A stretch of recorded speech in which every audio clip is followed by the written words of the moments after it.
Mr. Speaker, I yield myself such time as I may consume.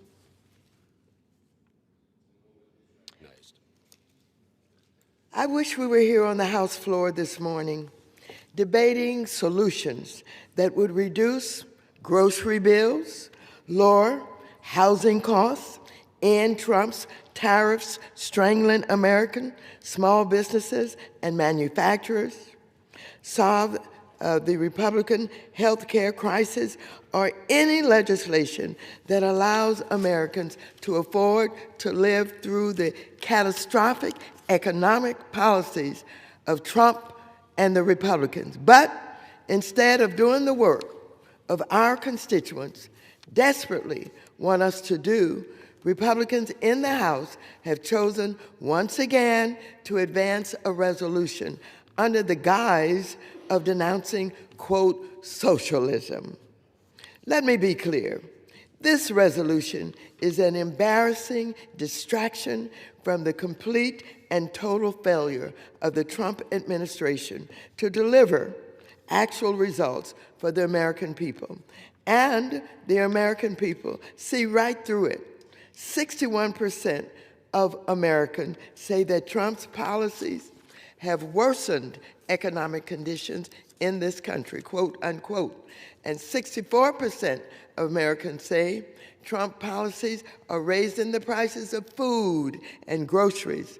What's worse is that this resolution, this very resolution, goes further by using the specter of socialism to undermine some of the most important government programs in our country, like Social Security, Medicare, Medicaid, and Obamacare, programs that help everyday Americans put food on their plate and care for their children. Republicans absurdly think they can convince Americans these programs that are decades old are leading America toward a stimulus rush, even though it is blatantly obvious that the policies of Donald Trump are straight out of a dictator's playbook. Mr. Speaker, the House returned this week from the Trump Republican shutdown, the longest government shutdown in American history. And while House Republicans gave themselves a paid 2-month vacation, hundreds of thousands of federal employees were left wondering how they were going to pay their rent or mortgage, and 42 million Americans nearly lost their food assistance. And what was the Trump administration doing? Instead of working with Congress to end the shutdown or with local communities to blunt the impacts of the shutdown, it decided to use the full force of the United States government to make sure these American families went hungry, fought twice in the Supreme Court to block legally available funds for being used to help feed them, further chipped away at the Consumer Financial Protection Bureau, and fired an entire office dedicated to helping rural and struggling communities. The Community Development Financial Institutions Fund. All of this because Republicans want to raise the cost for people with Obamacare, health insurance. 22 million Americans will see their monthly health insurance premiums double, and up to 5 million Americans will likely lose their insurance altogether. Where is the Republican plan? Where's the plan? Where's the plan to deal with all of this? They don't have one because they think keeping health care costs low is socialist. If Republicans truly cared about denouncing authoritarian socialism, they'd start with the Trump administration.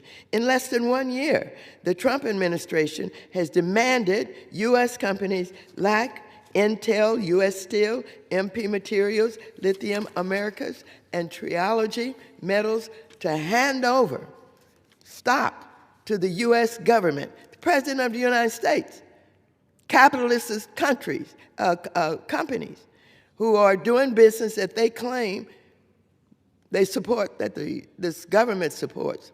Trump is also considering forcing Lockheed Martin to do the same. Why are my colleagues who are so quick to tout their capitalist leans silent when Trump follows China's communist tactics? The double standard is astounding. This resolution also seeks to condemn atrocities committed by despotic regimes such as Joseph Stalin and Mao Zedong, while everyone in this chamber agrees should be condemned.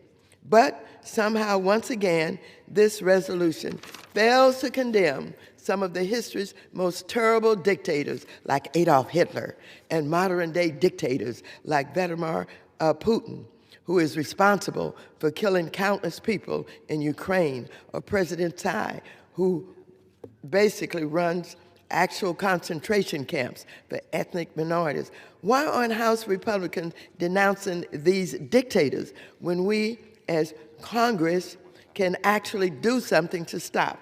Probably because President Trump has said he thinks Putin has done, quote, a great job, quote, unquote, and is a genius. Or maybe because he thinks President Tsai is really a friend of mine, quote, unquote. In time with these authoritarian regimes, just last week, Trump said Democrats in the House and Senate had committed seditious behavior, punishable by death, and reposted a post saying, hang them. We should be working as Congress to denounce these horrific words, not beloved government programs like Medicare and Medicaid. And just as those authoritarian regimes are often rife with corruption, the Trump family is also doing everything possible to enrich itself.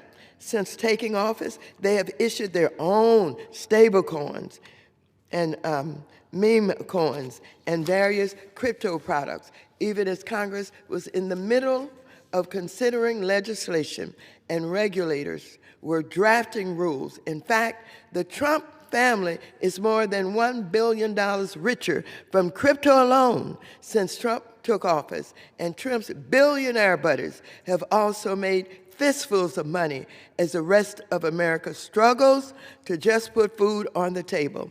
The access is so great that Trump is literally tearing down the White House to build a golden ballroom, sending $40 billion to bail out Argentina and his billionaire buddies, and hosting Great Gatsby theme parties at Mar-a-Lago. This resolution is a huge waste of time and does absolutely nothing to lower costs or solve any of the problems that our country faces. I urge my colleagues to vote no on this resolution, and if they keep it up, I'm going to name all of the Republicans who took PPP money. Is that socialism? I'm going to name them who are taking advantage of other programs that they call socialist. I'm going to do it if they keep this up. I urge my colleagues to vote no on this resolution, and I reserve the balance of my time. The lady from California.